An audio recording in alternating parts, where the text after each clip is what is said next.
नमस्ते जी, नमस्ते। नमस्ते। अच्छा।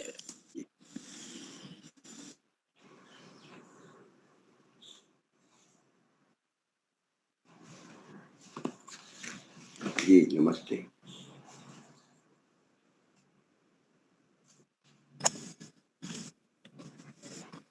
नमस्ते आचार्य जी।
भजन कोई ले ले, प्रारंभ करेगा? कोई तैयार है? रश्मि बेन, कमला बेन, कोई भी? मेरे पास पुस्तक नहीं है भजन की, मुझे नहीं आता। अच्छा।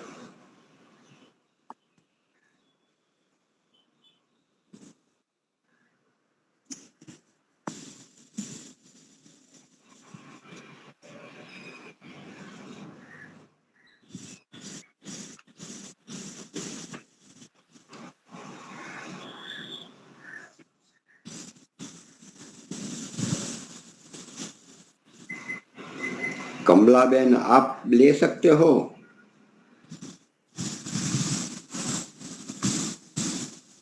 दीपालिका जी, आप भी ले सकते हो,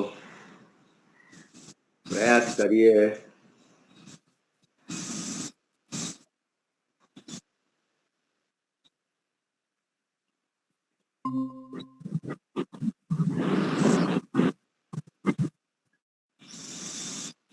नहीं, तैयार करते रहे। बड़ा अच्छा भजन, बहुत बड़ी गुड गुड बातें होती है, रहस्यमय। वो सरल भाषा में व्यक्त करते हैं। हमारे विद्वान भी कहते हैं कि ज्यादा भजन में मत करो, लेकिन मुझे तो जो भी हो, प्रभु का एक मिलने के लिए बहुत सरलतम ये साधन है भजन। भजन है। हाँ, वो भी जरूरी है। भजन भी मेडिटेशन ही है, बड़ी मस्ती से गाते हैं, मेडिटेशन ही है। लेकिन वो केवल लय में नहीं रहना चाहिए, भाव में चलने जाए। हम लय में, संगीत के ऊपर उसमें चले जाते हैं। हमारे रश्मि बेन, हाँ, आप लेंगे रश्मि बेन? नहीं, मेरे पास पुस्तक नहीं है आचार्य जी, और नहीं आता है। अच्छा, अच्छा। भजन तो हाँ हाँ, वो तो हमारे रेशमा बहन भी है, रश्मि बहन भी है। और चलो तो मैं तो ये ले ही लूंगा, एक मैं भी पुस्तक ले आता हूँ, यही है जी।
हम्म। अच्छा। गणेश उत्सव भी है और वो अंबाजी की पद यात्रा चल रही है ना, अभी सब लोग जाते हैं ना। हाँ जी, अंजना जी आ गए हैं। अंजना जी, आप क्या कोई भजन लेंगे?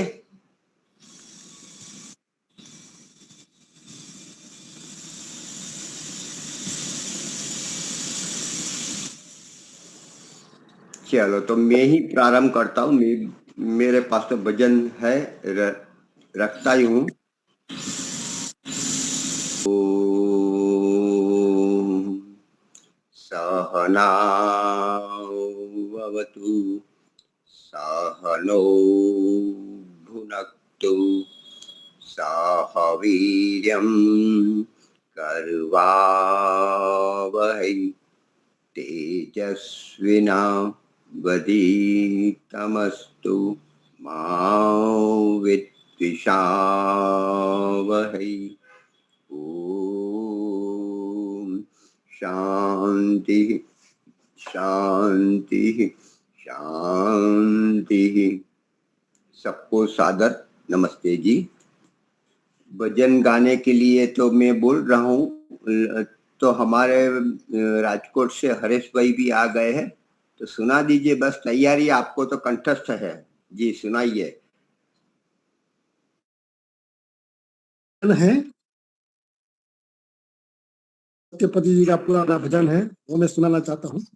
ओम वेदाहायतं पुरुषं महान्तं आदित्य वर्णं तमसा परस्तः तमेव विदित्वा अतिमृत्युमेति नान्या पंथा विद्यते अनाय। सभी को नमस्ते।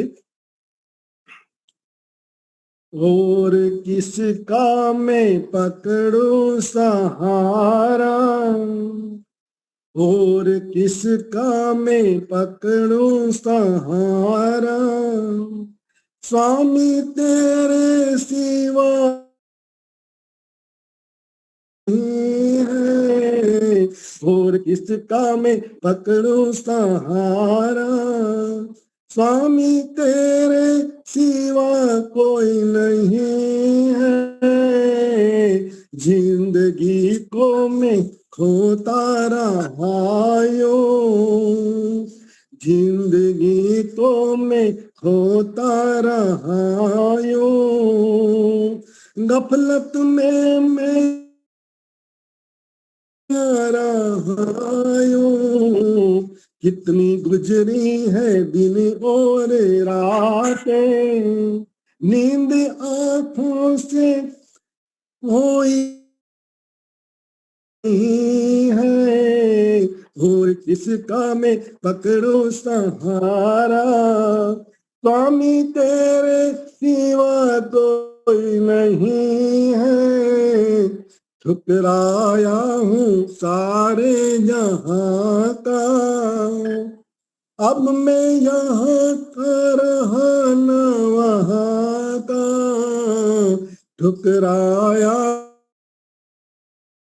सारे जहां का, अब मैं यहाँ का रहा न वहाँ का, अब तो जिंदगी है तेरे हवाले, तेरे दर का भिखारी यही है, और किसका मैं पकड़ो सहारा। स्वामी सिवा कोई नहीं है, तुझ सा दानी नहीं है जहाँ में, तुझ सा दानी नहीं है जहाँ में। मांगने फिर मैं जाऊं कहाँ में, और किसका मैं पकड़ो सहारा। स्वामी सिवा कोई नहीं है, जिसने पकड़ा है दामन तुम्हारा, जिसने पकड़ा है दामन तुम्हारा, उसकी किस्मत फिर सोई नहीं है, जिसने पकड़ा है दामन तुम्हारा, उसकी किस्मत फिर है, और किसका मैं पकड़ू सहारा। स्वामी तेरे सिवा कोई नहीं है, दे दो थोड़ा सा अनिल को सहारा, दे दो थोड़ा अनिल को सहारा, इसको भी मिल जाएगा कि ना। तोप दी जिसने तुमको सफीना, वह तुमने डूबोई नहीं है, और किसका मैं पकड़ो सहारा। स्वामी तेरे सिवा कोई नहीं है, जिंदगी को मैं खोता रहा हूँ,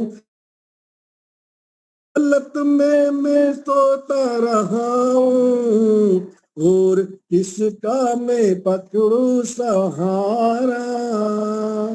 धन्यवाद। चलो, खूब सुंदर। तो आज हमारे वक्ता जयाबेन जी नहीं आने वाले हैं, कुछ कामवश, तो मैं ही ले लेता हूँ पूरा प्रवचन। तो मैं भी भजन गा लूंगा, भजन उससे पहले प्रार्थना। ईशावास्यमिदं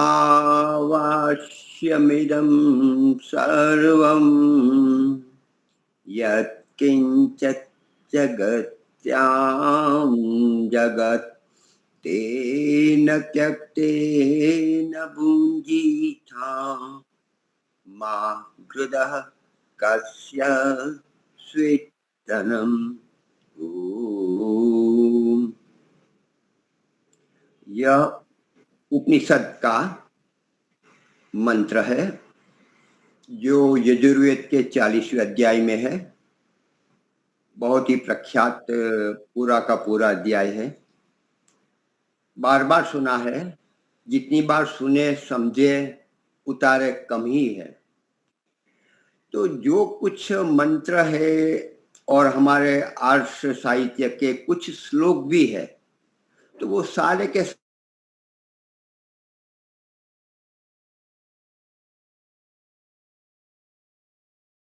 ही हमारा कर्ता धर्ता विधाता शुद्ध बुद्ध मुक्त स्वभाव वाला वही ब्रह्मा, वही विष्णु, वही महेश, वही गणपति, वही है। उसी को हम याद करें, प्रस्तावना में उसको स्मरण करें, बीच में भी न भूले और अंत में भी उसका आभार व्यक्त करें। तो मैं भजन परमात्मा की स्तुति भजन के रूप में मैं प्रस्तुत करूं। तू पिता तू ही माता, तू पिता तू ही माता, तू सखा तू ही भ्राता, मैं जरा भूल गया बड़ा। तू पिता तू ही माता, तू सखा तू ही भ्राता, ओ मेरे भगवन। हाँ अभी आ गया। तू पिता तू ही माता, तू सखा तू ही भ्राता, ए मेरे भगवन। तू पिता तू ही माता, तू सखा तू ही भ्राता, ए मेरे भगवन। अभय अनुपम और अनादि सृष्टि का करता है तू। अभय अनुपम और अनादि सृष्टि का करता है तू। सर्वव्यापक न्यायकारी सकल दुख हरता है तू। सर्वव्यापक न्यायकारी सकल दुख हरता है तू। तू कभी नहीं जन्मता है न कभी मरता है तू, ए मेरे भगवन। तू पिता तू ही माता, तू ही भ्राता, ए मेरे भगवन। नियम से जग को चलाए सबका दाता भी है तू। नियम से जग को चलाए सबका दाता भी है तू। कर्म फल जो दे रहा है वह विधाता भी है तू।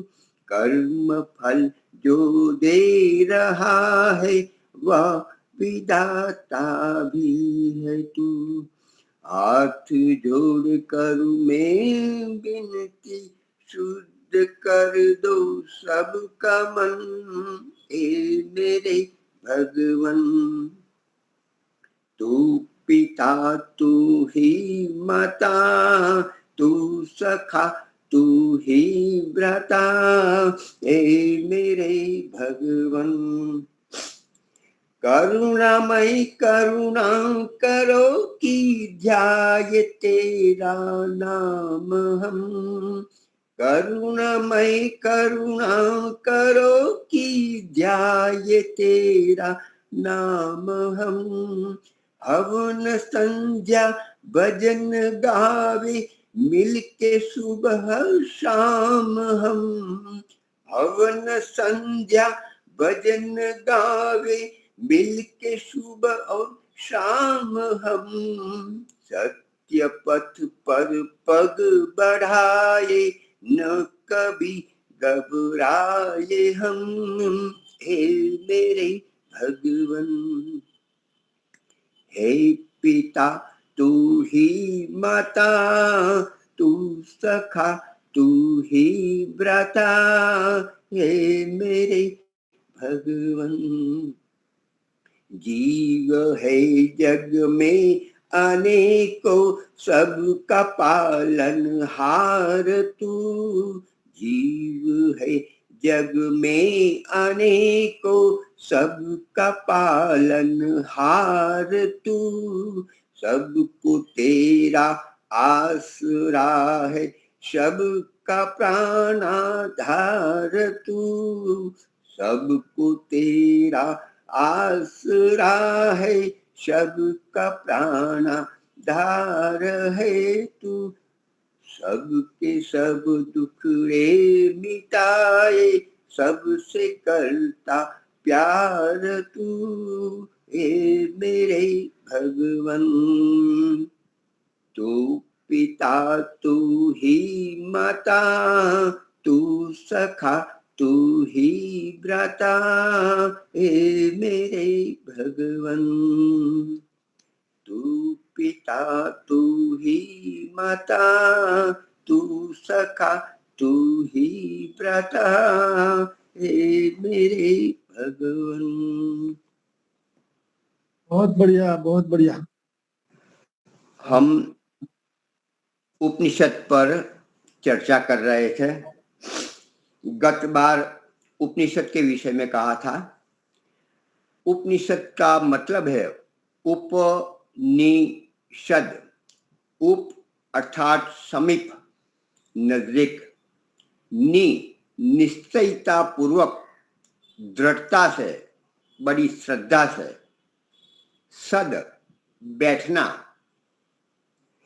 उपनिषद का मतलब है बड़ी दृढ़ता से, निश्चयता पूर्वक परमात्मा के समीप बैठना, उसकी नजदीकी प्राप्त करना, अपनी चित्त मन की शुद्धि करके परमात्मा से प्रीति करना उपनिषद है।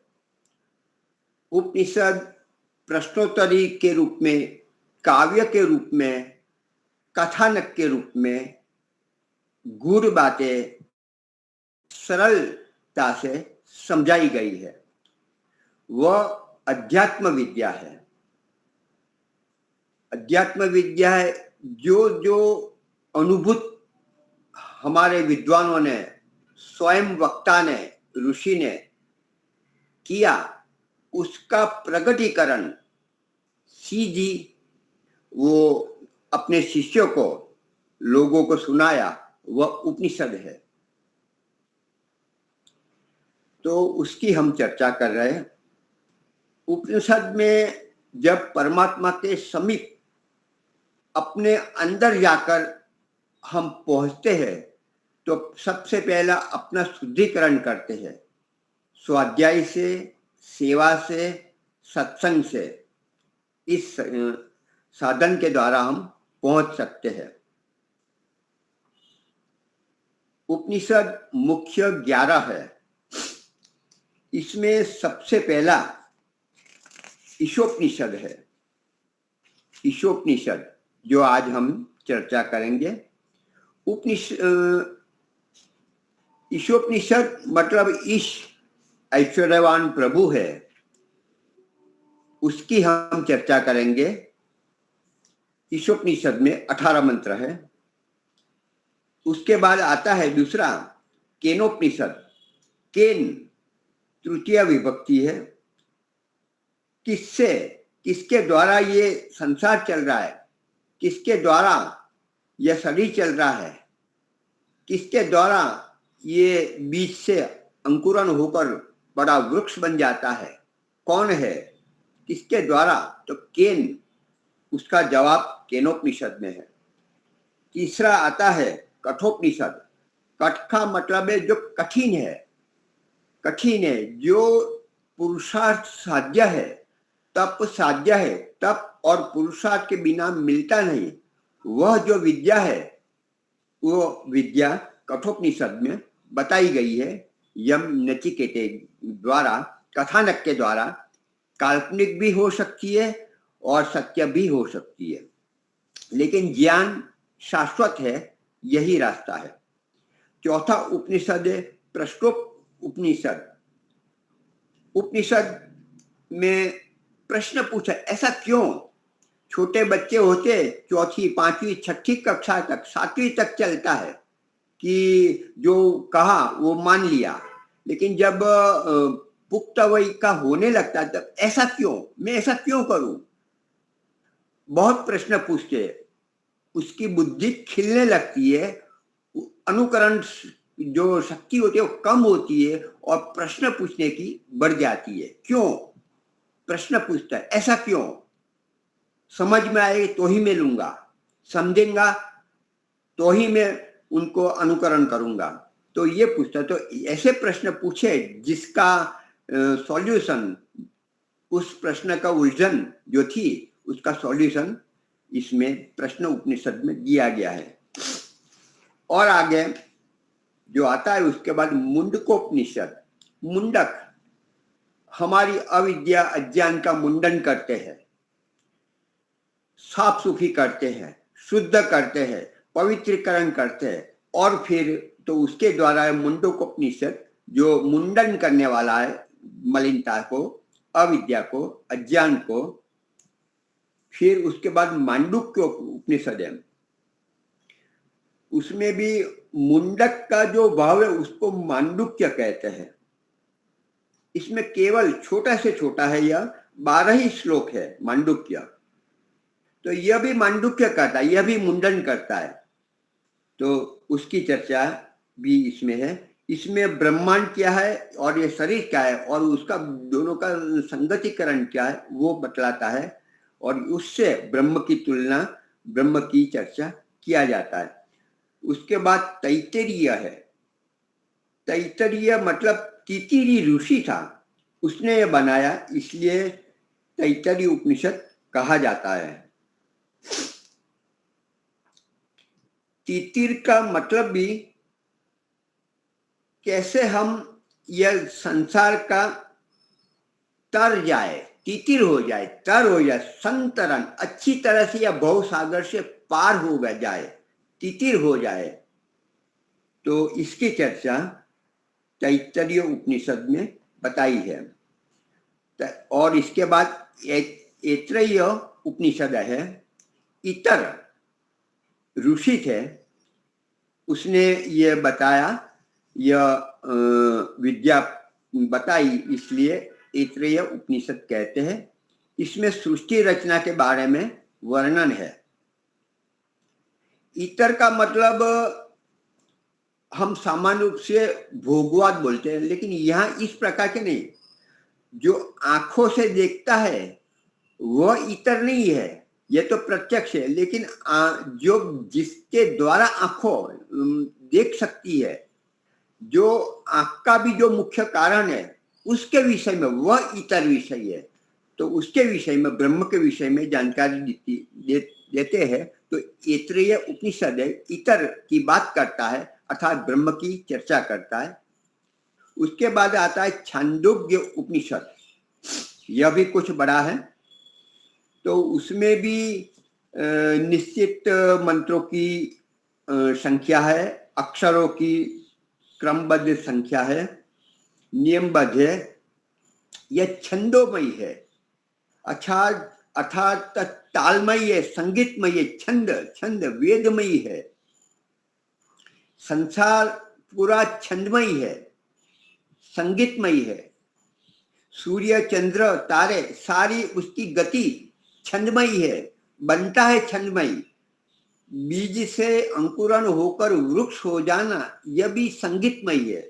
हर चेष्टा है परमात्मा की संगीतमयी, तालमयी, सुताल में है। तो इस प्रकार से छंदोमयी रचना करके प्रभु का और उसकी सृष्टि का व्याख्यान इसमें कहा है। उरुत्यम जात वेदसम देवम वहंति केतवः। परमात्मा भी कहते हैं कि ये मेरी जो काव्य है, सूर्य, चंद्र, लोक, लोकांतर, ये पहाड़, ये पहाड़, समुद्र, ये सरोवर, ये झील, ये नगर, ये सब जो कुछ है वह छंदोमयी है, संगीतमयी है, लय में है। तो इस प्रकार से ये ध्वजा है, परमात्मा की ध्वजा है, जो परमात्मा में हूँ, हर पत्ते पत्ता परमात्मा है, उसकी हाजिरी पूरते हैं, बताते हैं। तो इस प्रकार के छंदोमयी उसकी रचना है, जो छंदोग्य उपनिषद में है। उसके बाद सबसे बड़ा बृहदारण्यक उपनिषद है। बृहद का मतलब ही है जो बड़ा है, और अरण्य, बृहद अरण्य, जो अरण्य में जाकर, वन में जाकर, एकांत में जाकर जिसकी ध्यान किया जाता है, जिसको प्राप्त करने के लिए एकांत सेवन जरूरी है। मौन, गहरा मौन करना बहुत जरूरी होता है। और उसके द्वारा जो अरण्य में जाकर, बृहद, ये गहन अंधकार में जाकर, बृहन एकांत में जाकर जो ज्ञान प्राप्त किया अंदर उतरकर, वह जो ज्ञान है वह बृहदारण्यक उपनिषद में है। इसमें याज्ञवल्क्य, गार्ग्य आदि की भी कथानक आती है, प्रश्नोत्तर के रूप में भी है। अंत में जो आता है 11वां है श्वेताश्वतर उपनिषद। श्वेत और अश्वेत, एक सफेद है और एक काला है, दोनों कालों, अर्थात जो श्वेत है वह ब्रह्म है और जो अश्वेत है यह संसार है। तो श्वेत की भी चर्चा है, अश्वेत की भी चर्चा है, ब्रह्म की चर्चा है और संसार क्या है इसकी भी चर्चा है। वह श्वेताश्वतर उपनिषद कहा जाता है। इस प्रकार की 11 की हमने थोड़ी थोड़ी बातें बताई। ईशावास्यमिदं सर्वम यत् किंचित जगत्याम जगत। यह मंत्र त्रेतवाद प्रस्तुत करता है। ईशावास्यम, ईश कौन है? इति ऐश्वर्य, जिसके पास ऐश्वर्य है, जो ऐश्वर्यवान है, जो ऐश्वर्य की जिसमें अतिशयता है वह ईश है। जो प्राप्त करने योग्य है वह ईश है। जो स्तुति करने योग्य है वह ईश है, वही ईशा है।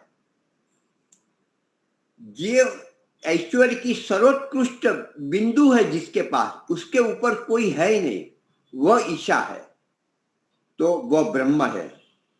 ईशावास्यम तो परमात्मा है जो सर्वोत्कृष्ट है, जिसमें ऐश्वर्य की अतिशीलता है, वह एक तत्व है ईश्वर ब्रह्म, एक तत्व आ गया। यत् किंचित जगत्याम जगत, यह जगत में भी यह जगत है, तो दूसरा भी पदार्थ है जिसको हम जगत बोलते हैं, जो हमारा साधन है। अनेक जगती है, अनेक जगत है, उसमें भी हमारा यह जगत है, हमारा यह पृथ्वी है, हमारा यह ब्रह्मांड है। तो ये दूसरा तत्व है जो प्रकृति है, जो संसार है, जिससे बना है, तो वह भी है। तो दो पदार्थ है। और तीसरा ये भी है, तेन त्यक्तेन भुंजीत। किसको कहते हैं? जगत को क्या हम बोलते आज्ञा देते, तेन त्यक्तेन भुंजीत, तो क्या पूर्वक भोग। ऐसा तो कोई जड़ पदार्थ तो कहता नहीं, जगत को तो कहा नहीं जाता, ब्रह्मांड को तो कहा नहीं जाता। तो तेन त्यक्तेन भुंजीत मा वृतः, लोभ मत कर। तो किसको? चेतन आत्मा को, अपने आप को तो नहीं कहा था। खुद ब्रह्म अपने आप को क्यों कहेगा? वो तो लोभ से युक्त नहीं है, वो तो त्याग पूर्वक ही वो भोगता है। तो तीसरा भी एक पदार्थ है जिसको हम जीवात्मा कहते हैं, जो हम लेने वाले, हम ग्रहण करने वाले, जो बढ़ने वाला है, जो हमें चाहिए, आनंद चाहिए, हमें मुक्त होना है। तो ऐसा तीसरा पदार्थ है जीवात्मा। तो 3 पदार्थों का निदर्शन एक ही मंत्र में हो गया है। ईशावास्य, ईशा जगत्याम, और भुंजिथा मा गुदः, जिसके लिए यह कहा गया है वह जीवात्मा भी इसी में है।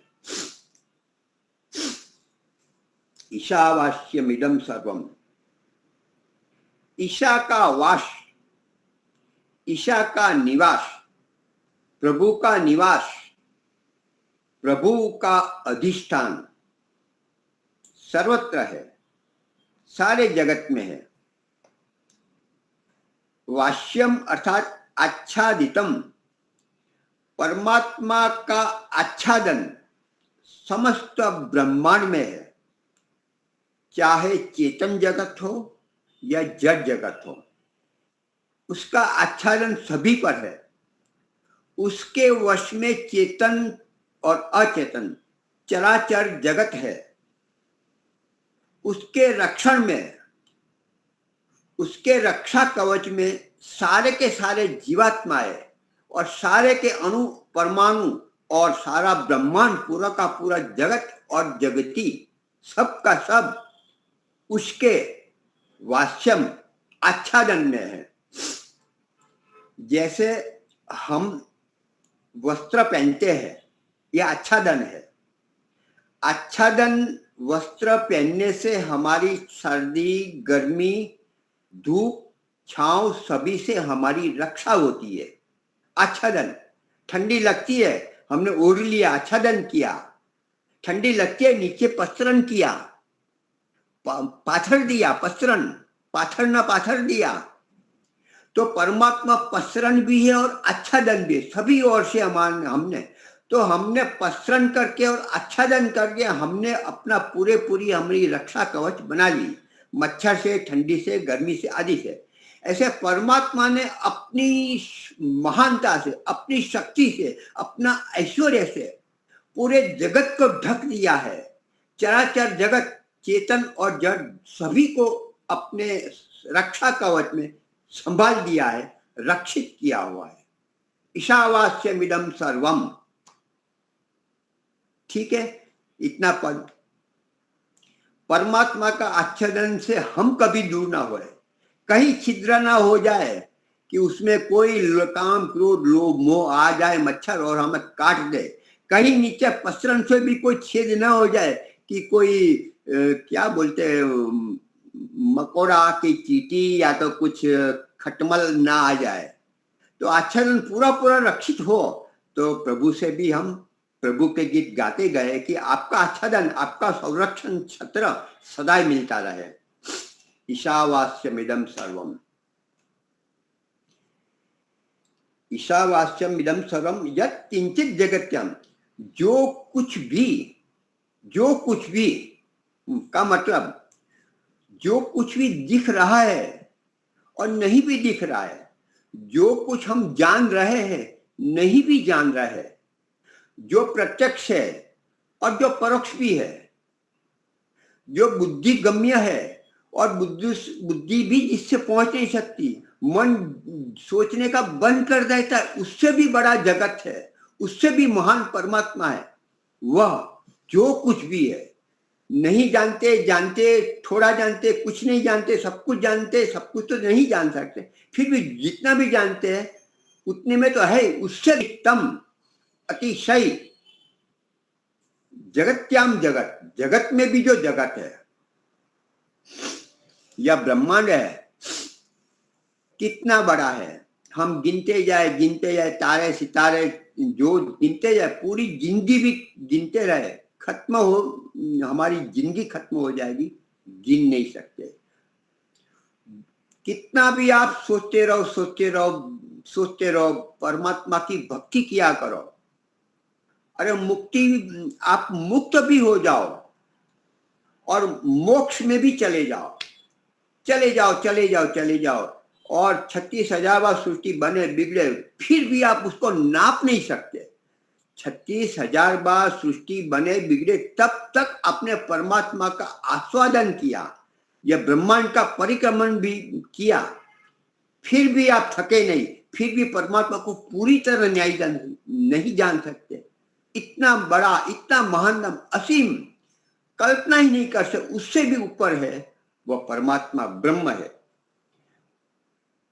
तो जगत्याम जगत, तो ये जगत को देखते जाओ, सोचते जाओ, हम खत्म हो जाएंगे, हमारी पीढ़ी खत्म हो जाएगी, उनको नाप नहीं सकते, सोच नहीं सकते, बुद्धि कम सीमित आ जाती है। इतना बड़ा परमात्मा की महान शक्ति है, महान है और सूक्ष्म, इतना सूक्ष्म है, कोई यंत्र भी नहीं जान सकता है। हम चेतन आत्मा भी वहां तक नहीं पहुंच सकता, उससे भी सूक्ष्म परमात्मा है, बड़े से बड़ा, महत से महत और सूक्ष्म से सूक्ष्मतम वह ब्रह्मांड है।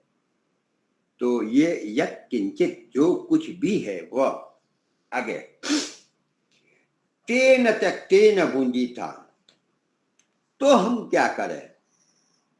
ईशावास्यम, सारा का सारा ब्रह्मांड, चेतन अचेतन चराचर जगत, सब कुछ उसकी छाया में, उसके अधिकार में, उसके अधिष्ठान में, उससे अभिभूत है। उसके सामने सब फीके है, सूर्य चंद्र तारे नक्षत्र सब फीके, कुछ नहीं, कंकर समान है। और ये जगत में भी जगत है, उसको नाप नहीं सकते, सोच नहीं सकते, तो करे क्या?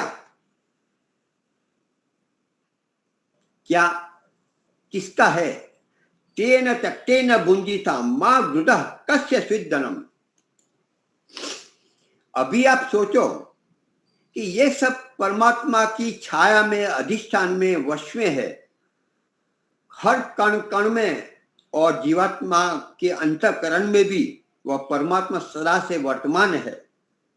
सारा ब्रह्मांड जिसमें है, जिसका एक पाद जो ब्रह्मांड की हम सोच नहीं सकते, वह तो एक पाद ही परमात्मा है, बाकी का 3 पाद शेष बाकी है।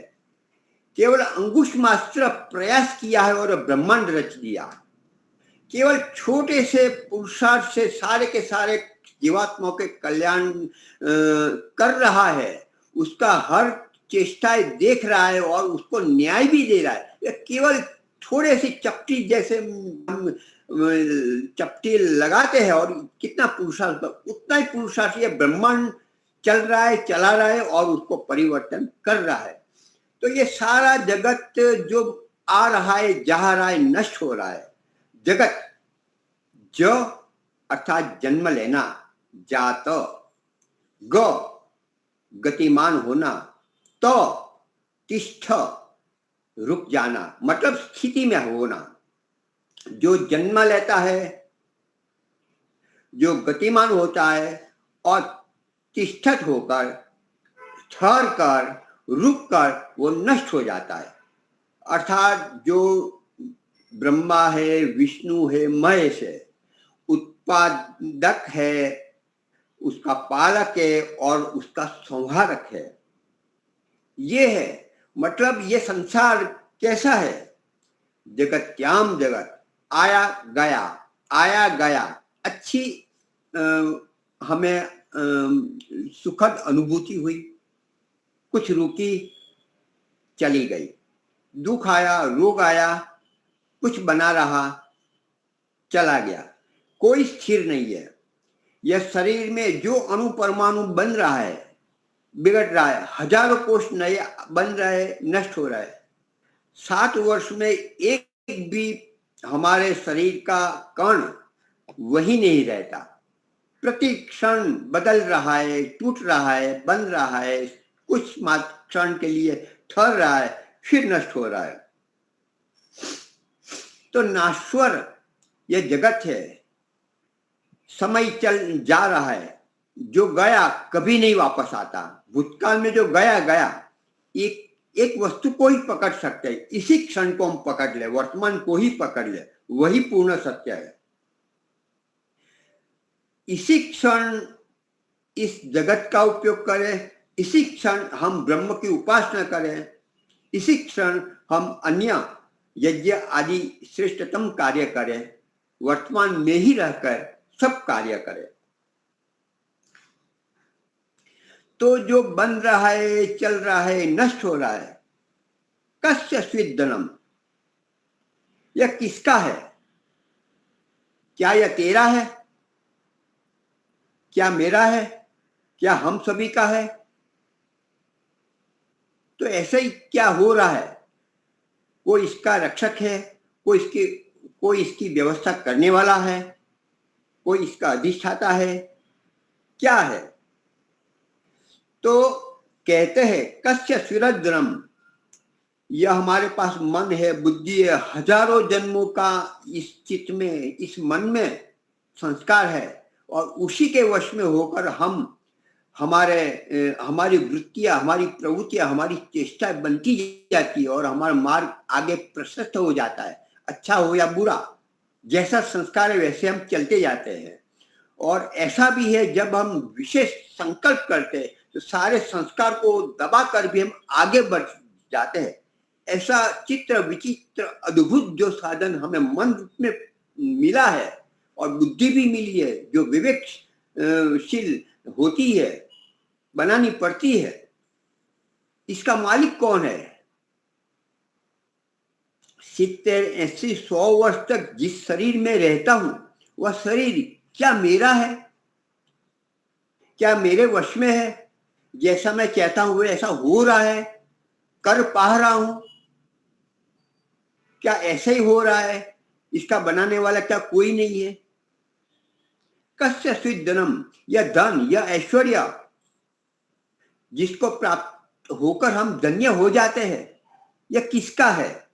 कस्य स्विद्दनम, हमारा तो है नहीं। हमारा होते तो हम वृद्ध नहीं होते, हम बूढ़े नहीं होते, हमारे पास रोग नहीं आते, हम क्षीण नहीं होते। यह फल जो बड़ा है, जो मीठा है, मधुर है, सुंदर है, थोड़े समय में फ्रिज में रखते हुए भी कुछ सप्ताह के बाद वो बिगड़ जाता है, सड़ जाता है। हमारे हाथ में नहीं है। तो ये धर्म किसका है? ये धन किसका है? ये ऐश्वर्य किसका है? तो इतना तो निश्चित है कि ये मेरा नहीं है। मेरा होता तो मैं गलने नहीं देता, सड़ने नहीं देता, नाश नहीं होने लगा। ये शरीर को मैं वृद्धत्व की ओर जो दौड़ रहा है उसको मैं रोक नहीं पा रहा हूं। तो ये मेरा शरीर नहीं है, यह ब्रह्मांड भी मेरा नहीं है, यह जगत भी मेरा नहीं। पैसा पैसा, हम पैसे के लिए पूरा जीवन डाल देते हैं, पूरी शक्ति लगा देते हैं, फिर भी ठहरता नहीं, चला जाता है। मूल्य भी चला गया, घटना, अच्छी अच्छी घटना थी वो भी चली गई, वस्तु भी चली गई, और अच्छा अन्य रूप में आ गया। पहले हमारे पास क्या था? पहले एक फोन भी नहीं था, एक हमारे पास साइकिल भी नहीं थी। साइकिल शायद ले आते तो आसपास वाले बच्चे को, पड़ोसी को दिखाते थे, ये देखो मैं साइकिल लाया, 400 रुपये की लाया हूं मैं, सबको दिखाते थे। और आज गाड़ी लाए तो अभी पड़ोसी में हम दिखाने के लिए नहीं जाते।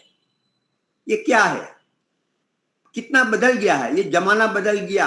पहले हमने भी और आपने भी देखा है, मैंने तो एक पैसे का जो छिद्र वाला पैसा है आता है वो भी देखा है। 2 पैसे में भी हम गोली खाते थे, 5 पैसे में 2 गोली आती थी, 10 पैसे में तो क्या से क्या कितना ही आ जाता था। 2 पैसे हमें मिलते थे और उसमें हम गोली खाते थे, जब बच्चे क्या मालूम कितने वर्ष के होंगे।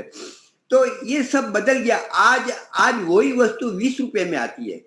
जो 2 पैसे की गोली आती थी, 5 पैसे की जो गोली आती थी, आज 10 रुपये जैसी, 10 रुपये देते तो वो भी वैसी नहीं है, केवल उसका बड़ा उसका लेबल अच्छा आ गया है, ये ठीक है। तो ये सब बदल रहा है। आज पहले हम 400 रुपया हम कमा रहे थे जब नौकरी मिली, और आज हम पेंशन ही कितना ही ले रहे। क्यों? मतलब बदल रहा है, ये जमाना बदल रहा है। तो ये सब क्या है? अपना है, अपना अधिकार कहीं भी नहीं है। तो ये परमात्मा का ही है। उस परमात्मा का जिसने अधिष्ठान, जिसका वास हर कण कण में और सारा ब्रह्मांड उसमें है, उसी का है, वही इसका है, ऐश्वर्यवान प्रभु का है। तो क्या करे? जो देखा मेरा है, खा लूं, रसगुल्ला देखा खा लूं, ले लिया। नहीं, ऐसा भी नहीं करना है। इसको तेन तख्तेन भुंजी था, तो तुझे दिया है प्रयोग करने के लिए, उपयोग करने के लिए, उपभोग करने के लिए। भोगा ना भोगता, भोग करने के लिए नहीं। भोग करोगे तो रोग आएगा, भोग में रोग का भय बना ही रहता है। तो भोग नहीं करना। भोग क्यों करे? जब इसमें आता त्यक्ते न भूंजी था, बहुत अच्छा है यहाँ बताए, तेन हेतु ना त्यक्ते ना। महर्षि दयानंद ने त्यक्ते न भूंजी था, उसका कहा कि किस कारण से मैं त्याग करूं, भोग करूं, किस कारण से? ये परमात्मा का वास है, सब सारा ब्रह्मांड ये है। और फिर कहा कि त्यक्ते न भुंजी था, तो त्याग पूर्वक क्यों मैं भोग करूं? तो कहा है कि तेन त्यक्तेन, एक मिनट, बहुत महर्षि दयानंद का मैं, हाँ, तेन त्यक्तेन भुंजी था, तो महर्षि दयानंद ने कहा कि वर्जितेन तच्चित्तिरो हिरन, वर्जितेन तच्चित्त रहितेन, अर्थात आप उसमें तन्मय होकर, अपना चित्त डूबोकर उसका भोग मत करें। आप तन्मय ना हो जाए। आपने कल पूछा था ना कि भोग्य और भोक्तृ क्या है? तो जब भोक्तृ भोग्य शक्तियों हो, दिग्ग दर्शन शक्तियों एकात्मत अस्मिता, देखने की शक्ति और देखने वाला, देखने दृश्य शक्ति हम है, देखने वाले हम है, और भोग्य शक्ति जो भोगने की, उसको एक ही मानना अस्मिता है। तो मतलब जो वस्तु देखी उसके ही हम हो गए, तो यह भोग है। यह वस्तु मुझसे पृथक है, यह सदा बोध रहे, यह सदा ऐसा विवेक बना रहे मैं इससे अलग हूं। ये वस्तु मेरे लिए है, ये लड्डू है, लड्डू खाने योग्य है, ताजे भी है, लेकिन मेरी प्रकृति क्या है?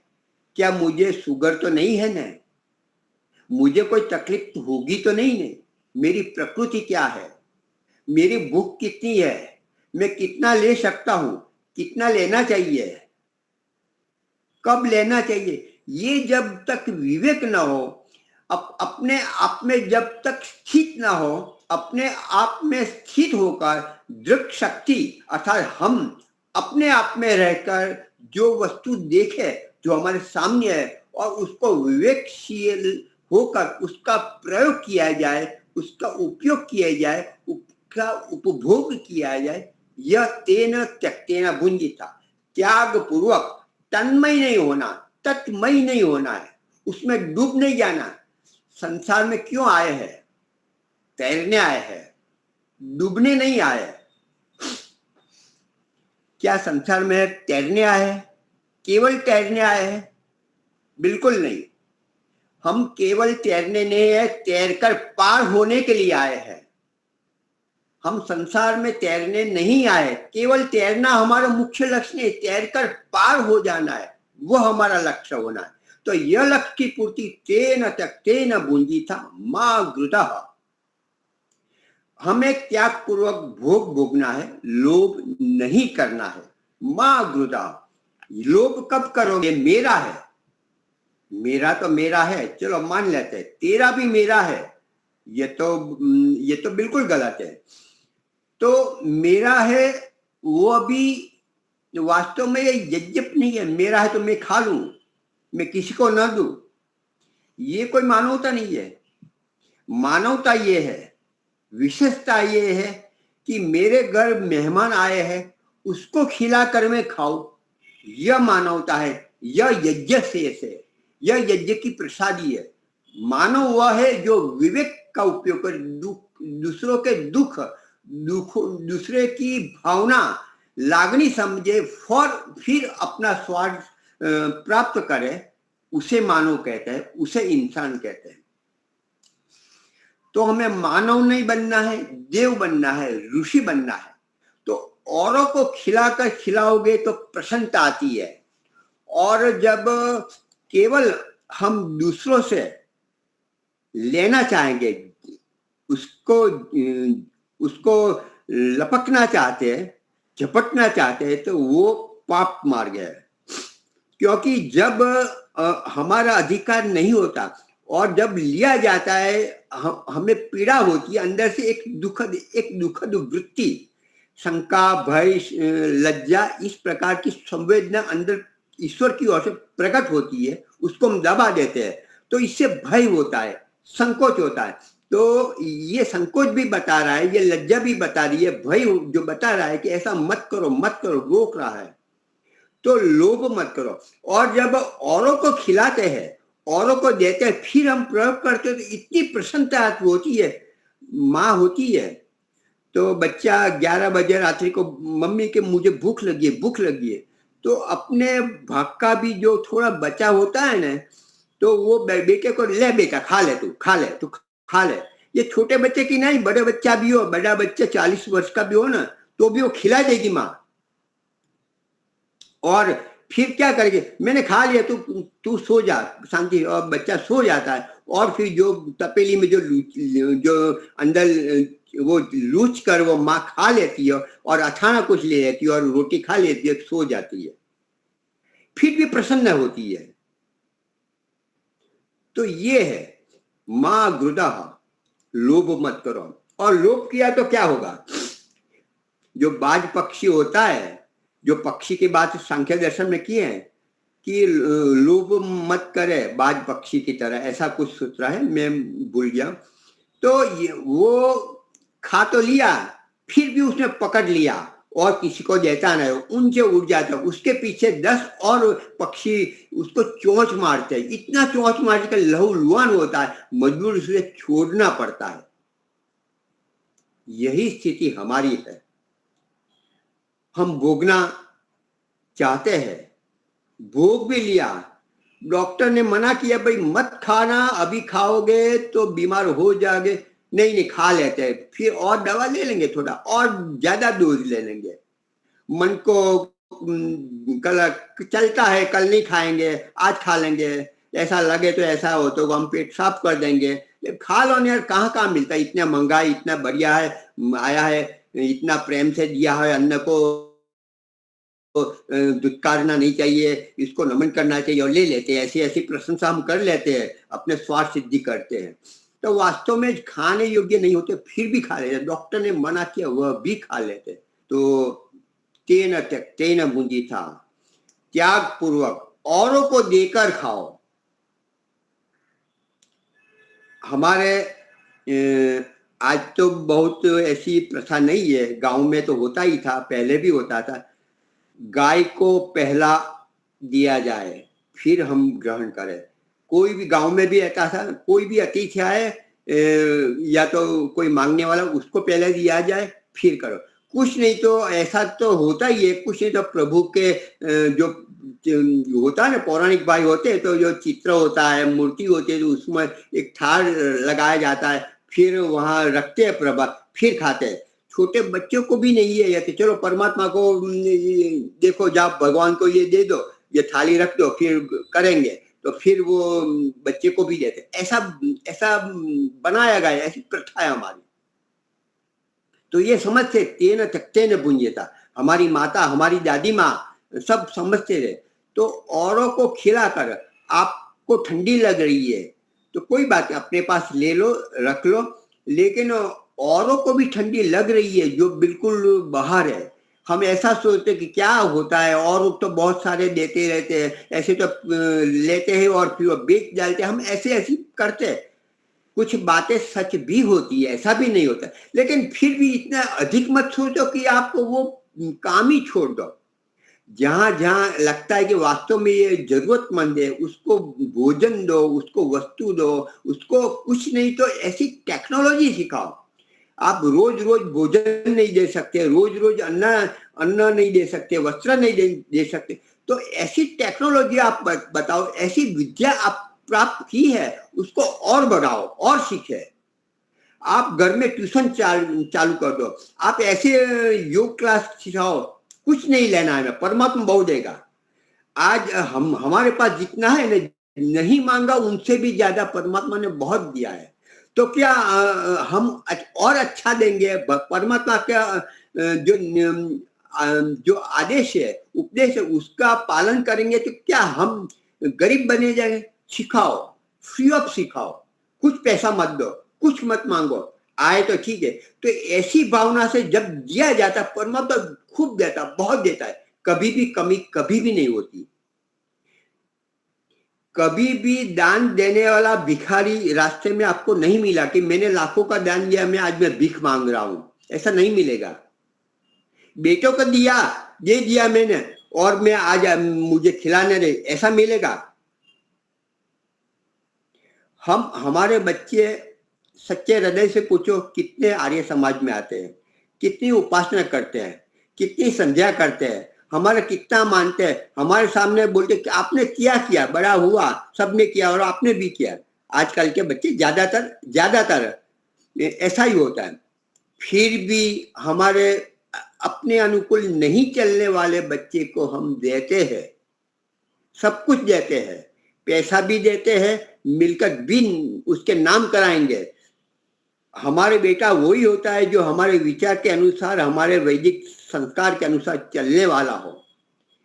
बिगड़े बच्चे को भी मुंह से सचमुच ये अपने मुंह से दे देते हैं, ईश्वर की आज्ञा का अनादर करते, ईश्वर की आदेश का उल्लंघन करके भी देते हैं। और हमारा बेटा, हमारा पिता, हमारा सर्वस्व हमारा परमात्मा हमारे हमेशा साथ साथ जन्म जन्म का साथी है, मित्र परमात्मा ही है।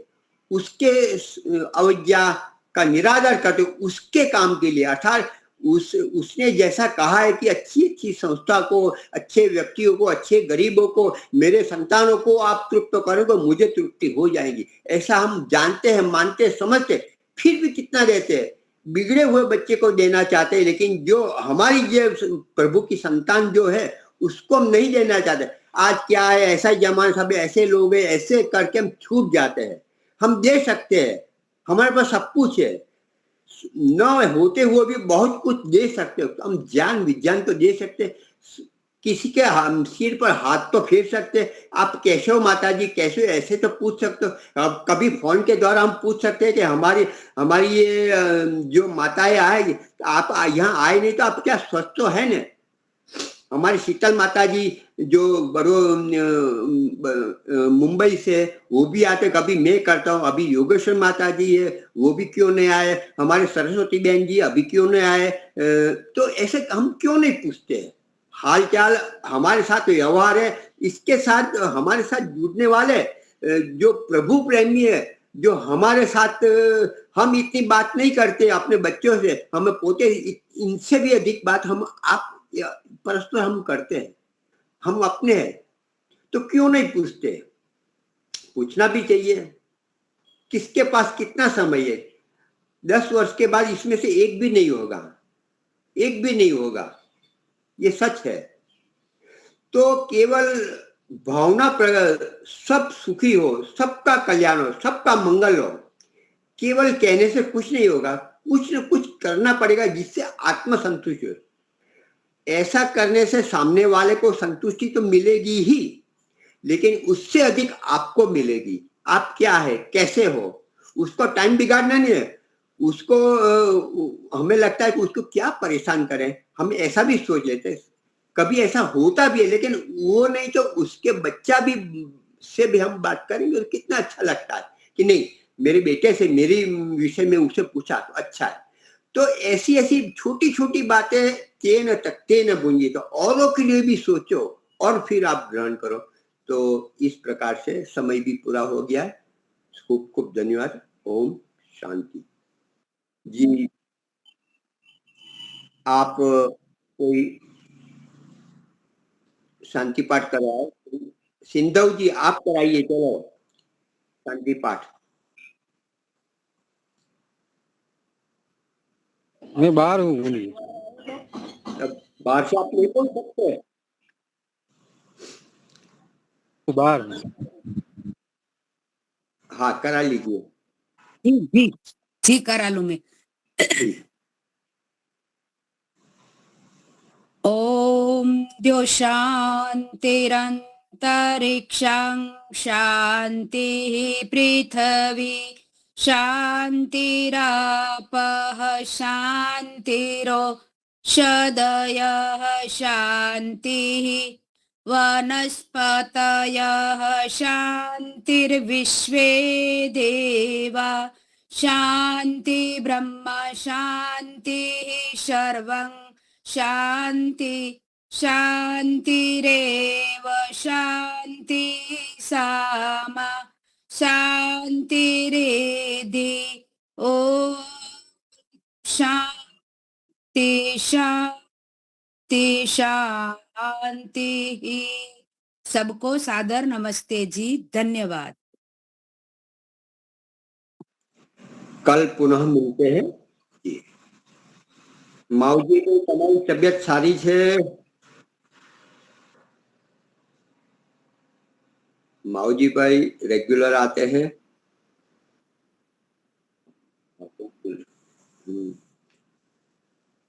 चलो मुनि जी, वो आपने जो हाँ जी माऊजी भाई मजामा छो? नहीं, मैं सुशील गुप्ता बोल रहा हूँ। हाँ सुशील गुप्ता जी। जी मैं जी ये पूछ रहा था, आपने जो वो दोनों पुस्तकें मंगाई है ना, इनकी पति जी के भजन की, हाँ, आ गई है। हाँ, तो वो कहाँ से और कितने कितने की हैं? 700 रुपये की घर में आ जाएगी। मैंने घर पे ही मंगवा ली, तो वो मैं आपको भेज दूंगा। मैंने तो सीधा वो उन पर पेटीएम कर दिया और 4 दिन में तो आ गई। ठीक है, वो वहाँ ठीक है, मेरे को आप भेज दीजिएगा डिटेल्स तो मैं हाँ डालूंगा। हाँ जरूर। और ये आज का भजन जो है जैसे आप डाल रहे हो ना वो डाल देना अपना रिकॉर्डिंग और बोलो। हाँ आज तो मैंने थोड़ी गलती की, अभी लाइन नहीं पकड़ रहा है, लेकिन कोई बात नहीं। नहीं, आप भजन डाल दीजिएगा, फिर मैं आपको एक बार सुनाऊंगा 2 लाइनें इसके। हाँ जी जरूर जरूर। ठीक है, ठीक है, धन्यवाद। हाँ बोलिए बोलिए। हाँ, वो योगेश्वरी माता जी है ना, उनका आँख का ऑपरेशन कराया है, इसीलिए वो एब्सेंट है। हाँ हो गया। अच्छा, एक आँख का है। हाँ अच्छा इसीलिए वो एब्सेंट है, नहीं तो वो रहती है। हाँ हाँ हाँ, मैंने मैसेज किया था तो उन्होंने बताया था कि बात बड़ा। चलो ये मोतिया का तो देखना जरा, बाकी तो बहुत सरल हो जाता है, अभी तो वो सामान्य हो गया है, एक दिन में तो छुट्टी दे देते हैं, एक ही दिन में। हाँ बराबर। चलो अच्छा है। हाँ ठीक है, पूछते रहना चाहिए क्या है कैसा है। और दूसरे सूरत से अमीषा बेन आए, अमीषा वडोदरा में रहने के लिए। उनका नंबर मेरे पास नहीं है। उनकी 2 बेटियां चोटीपुरा गुरुकुल में पढ़ती है, तो उसका आप पता कीजिए। यदि वो कक्षा में होती है, यहाँ के हमारे नहीं लेकिन संस्कृत कक्षा की होते हैं, तो उनसे आप कांटेक्ट करिए और जोड़ दीजिए बड़ौदा में। बहुत नाम क्या अच्छे